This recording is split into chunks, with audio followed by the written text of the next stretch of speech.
Yeah, so welcome, David. I'm so glad you're here.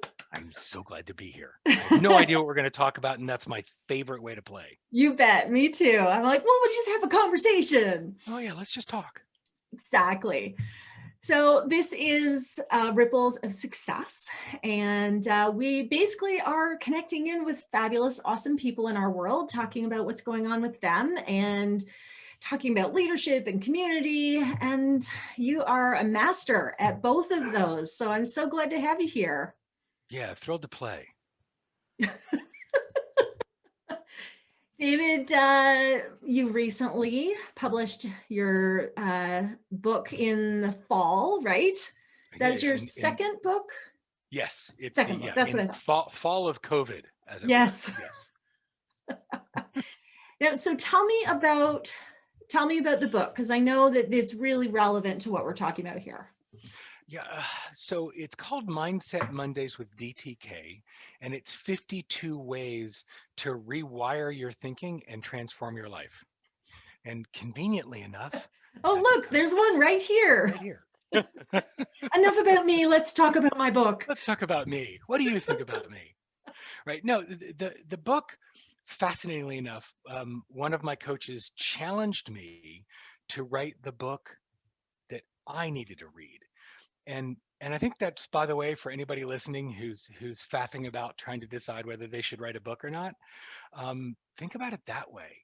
What is it? Part of the way I looked at this is if I went back to my early entrepreneur self 29, 30 years ago, Yep. what did I need to hear then? And what did I need to hear at any of the 5 or 6 different times I've reinvented myself or my company? Hell, what did I need when I was 14? It's all the same thing. And and what I did with Mindset Mondays was, so it's based off a 3-year long series so far of weekly live broadcasts that I do, which are musings and conversations on mindset, leadership, and learning. And no, you can't separate them. They're all a mush and tightly integrated. And the learning that came from the community of folk who've been part of those broadcasts and part of the Facebook group that sprung up. And so each chapter is based on one of those first 52 broadcasts. And Cool. it's designed to be a way to not just play with another mindset or play with some new learning about leadership, but through the rewire framework, which is something we built for the book, it gives you 6 different steps at the end of each chapter. So you can take that learning and take it out into your world and make it real so that the learning doesn't become shelfware like the book's inevitably behind you on the shelf. This is something you get to make real and I not love that. forget as soon as you close the book. It's so true. I would call it shelf help. Yeah, shelf help. And well, the forget curve is so rapid. It And in fact, is. now it's sort of like the forget hockey stick.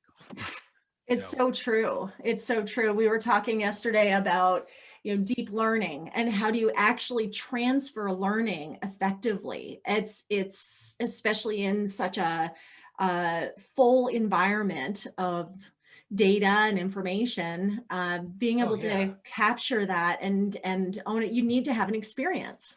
Well, and mostly because, and not just an experience, a series of experiences with high frequency over duration of time, because our brains are wired for comfort and consistency.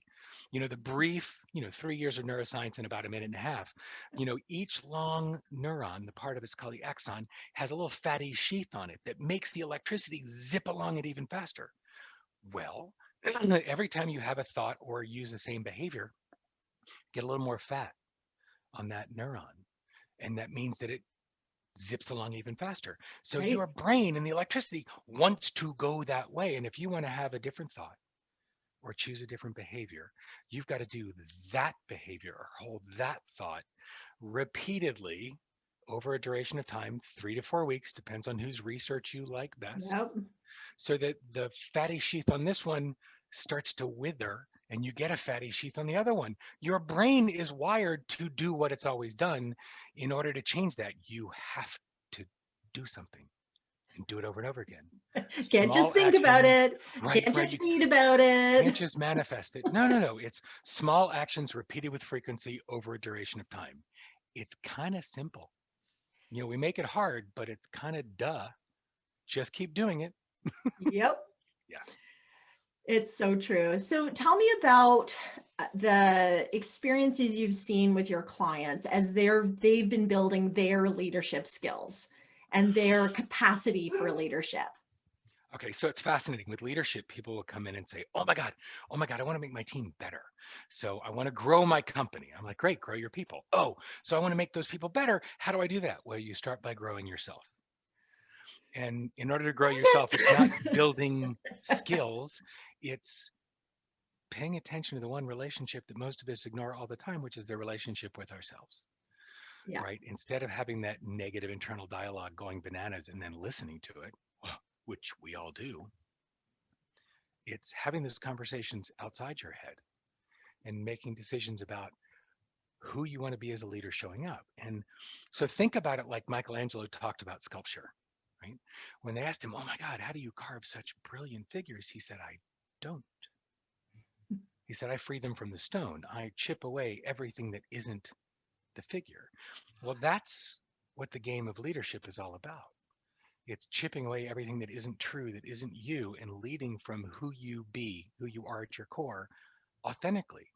And then, oh my God, modeling that for your people and hiring people and building a culture around that same chipping away of the emotional clutter so that your people are bringing to work every day who they are at their core, and leading from there. And that's how you build leadership, is helping these people come out of that stone. Yeah. I love So I that. think that's the core of the work. Everything else is the doing stuff, but the doing stuff doesn't last when you change it if you haven't done the being part first. Yes, it's so true. And one of our the spectrums and next level leader spectrums is this idea of personal mastery. And I know Yeah. we've talked about this over the years. And this idea, this flip point of going from the world is happening to me Oh, to I create my world. right. There's a coach, Rich Litvin, who talks about it as terms the difference of being living a reported on life, the world is happening to me, to living a created life. And another way to look at it is the distinction between a manager mindset and an entrepreneur mindset.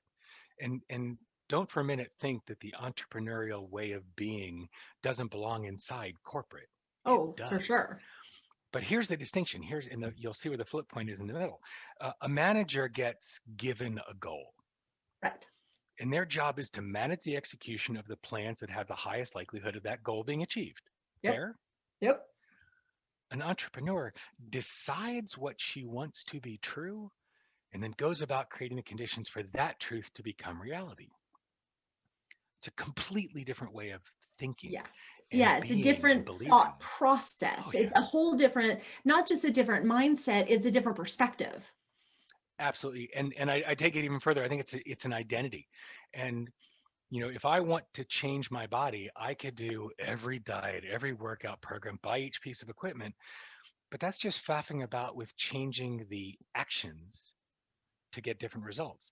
It hasn't changed the behaviors underlying those actions or the feelings, beliefs, and thoughts underneath all that. It hasn't touched the identity, which is at the very base. Right. So, for instance, if one holds I am an athlete, holds the identity of athlete, and then all the other decisions that cascade from there, the thoughts that one has, the beliefs that one holds, the behaviors, the actions, all of those things are colored by the identity of being an athlete. So Yes. the results that happen from there, that's a dramatic, lasting, meaningful change. Well, same as holding the identity of that entrepreneurial being. It Yes. changes the way you do everything within corporate Yeah. or within your company or within your sole proprietor startup. So it really is, it's mindset squared. I But it like goes that. back to the identity.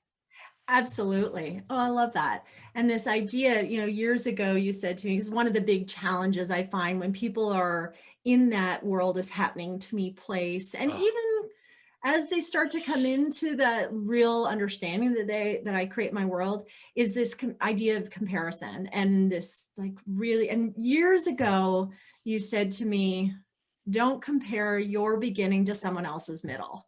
Yeah, that was a slap in the forehead for me when, because it is, we do that, oh my God, I also work with coaches. And so when a coach looks out and goes, oh my God, look at what Tony Robbins is doing, or look what this coach or that coach are doing. Yeah, they've been doing it for ages. And they have a massive team, and they have a, right?